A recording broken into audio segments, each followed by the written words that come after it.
एक समय की बात है, घने जंगलों के बीच पहाड़ों की गोद में एक शांत आश्रम था। वहां पक्षियों की मधुर आवाज गूंजती थी।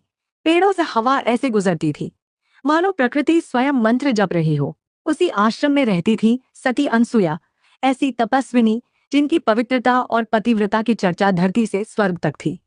लोग कहते थे कि अनसुया के चरणों में ऐसी शक्ति थी जो केवल शब्दों में नहीं समा सकती। लेकिन बहुत कम लोग जानते थे कि उनकी जिंदगी में कुछ ऐसे रहस्य भी थे जिनके बारे में बहुत कम चर्चा होती है। एक समय की बात है, घने जंगलों और पर्वतों के बीच महर्षि अत्रि का आश्रम था।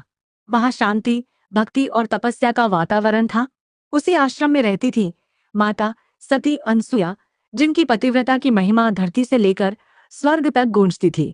कहते हैं कि अनसुया के तप का तेज इतना प्रबल था कि देवता, ऋषि और स्वयं प्रकृति भी उनका सम्मान करती थी। लेकिन जब किसी की महिमा बहुत फैलती है, तब परीक्षा भी अवश्य आती है। धीरे धीरे स्वर्गलोक तक उनकी चर्चा पहुंच गई। देवताओं के बीच बातें होने लगी, क्या सचमुच उनकी तपस्या इतनी महान है? तभी एक दिन एक रहस्यमयी घटना हुई। रात के समय अनसुया ध्यान में थी। उन्हें लगा जैसे समय कोई संकेत दे रहा हो। हवाएं धीमी पड़ गईं। वातावरण अचानक गंभीर हो गया। अगली सुबह आश्रम के द्वार पर 3 साधु आए। वे साधारण नहीं लग रहे थे। उनके चेहरे पर अद्भुत तेज था, लेकिन उन्होंने स्वयं को साधारण यात्री बताया। माता अनसुया ने आदरपूर्वक उनका स्वागत किया और भोजन के लिए आग्रह किया। तब उन तीनों साधुओं ने एक विचित्र शर्त रख दी। उन्होंने कहा, हम भोजन तभी ग्रहण करेंगे जब तुम हमें एक विशेष नियम के साथ भोजन कराओ। क्षण भर के लिए वातावरण शांत हो गया। माता अनसुया समझ गई कि ये कोई साधारण परीक्षा नहीं है। उन्होंने आंखें बंद की, मन ही मन अपने पति महर्षि अत्रि और ईश्वर का स्मरण किया। तभी उनकी तपस्या का तेज जाग उठा। अचानक एक चमत्कार हुआ। वो तीनों साधु छोटे छोटे मासूम बच्चों में बदल गए। पूरा आश्रम दिव्य प्रकाश से भर गया। माता अनसुया मुस्कुराई। उन्होंने उन बच्चों को गोद में उठाया, प्रेम से उन्हें भोजन कराया और माँ की ममता से उनकी सेवा की। उसी समय स्वर्गलोक में हलचल मच गई। जब काफी समय बीत गया और तीनों देव वापस नहीं पहुंचे, तब देवियां चिंतित हो गईं। वे आश्रम पहुंची और माता अनसुया से विनती करने लगी। तब माता अनसुया ने मुस्कुराकर उन तीनों बच्चों को पुनः उनके दिव्य स्वरूप में ला दिया। और तब सबको ज्ञात हुआ कि वे साधु कोई और नहीं बल्कि ब्रह्मा, विष्णु और महेश थे। तीनों देव प्रसन्न हुए और बोले, माता, आज संसार ने देख लिया कि सच्ची शक्ति केवल बल में नहीं बल्कि पवित्रता, तप और मातृत्व में होती है। कहानी यहीं समाप्त नहीं हुई। उसी घटना के कुछ दिनों बाद आश्रम के आसपास अजीब घटनाएं होने लगी। रातों में अनजानी रोशनी दिखाई देती, जंगल में रहस्यमय आहट सुनाई देती। कहते हैं एक रात आश्रम के आसपास अचानक अजीब सी शांति छा गई। जंगल के जानवर जो हर रात आवाजें करते थे, वे भी शांत हो गए। अनसुया ध्यान में बैठी थी। तभी उन्हें महसूस हुआ कि कोई अदृश्य शक्ति आश्रम के आसपास घूम रही है। उन्होंने आंखें खोली। सामने दूर घने वृक्षों के पीछे हल्की रोशनी दिखाई दी। अनसुया उस दिशा में आगे बढ़ी। वहां एक बहुत वृद्ध साधु दिखाई दिए। उनके चेहरे पर तेज था, लेकिन आंखों में गहरी चिंता। साधु बोले, माता, इस जंगल में एक ऐसा रहस्य छिपा है जिसे समय ने ढक दिया है। एक प्राचीन शक्ति जागने वाली है। अनसुया शांत स्वर में बोली, जो सत्य है वह छिप नहीं सकता। साधु मुस्कुराए, लेकिन अगले ही पल वे अचानक गायब हो गए।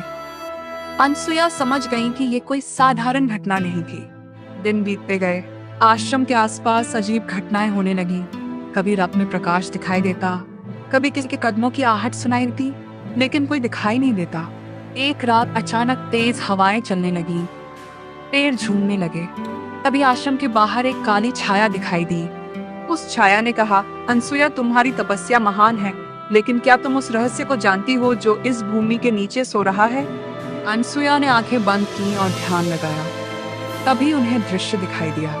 वर्षों पहले इसी स्थान पर एक शक्तिशाली तपस्वी ने क्रोध में एक ऊर्जा बांध दी थी।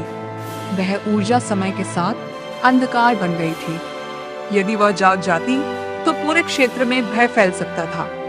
अनसुया ने निश्चय किया कि उस शक्ति को शांत करना होगा। 3 दिनों तक उन्होंने अन्न जल त्याग कर तप किया। जंगल में सन्नाटा छा गया। आसमान में बादल घिर आए। ऐसा लग रहा था जैसे प्रकृति भी किसी बड़ी घटना की प्रतीक्षा कर रही हो। तीसरी रात धरती हल्की कांपने लगी। जंगल के बीचों बीच प्रकाश और अंधकार की लहरें उठने लगी। अनसुया वहां पहुंची। उन्होंने आंखें बंद की और ईश्वर का स्मरण किया। धीरे धीरे उनकी तपस्या का तेज चारों ओर फैलने लगा। अचानक वो कली ऊर्जा शांत होने लगी। तेज प्रकाश फैला और फिर सब कुछ शांत हो गया।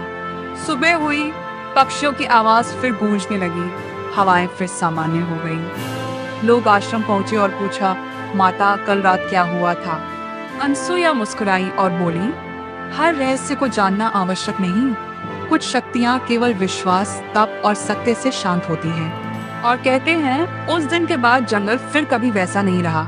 आज भी कुछ लोग मानते हैं कि उस स्थान पर रात में एक दिव्य प्रकाश दिखाई देता है, मानो सती अनसुया की तपस्या की ऊर्जा अभी भी वहाँ चारों तरफ मौजूद हो।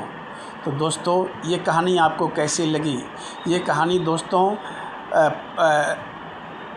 रचनात्मकता से प्रेरित है और ये पौराणिक कथाओं से जुड़ा हुआ है।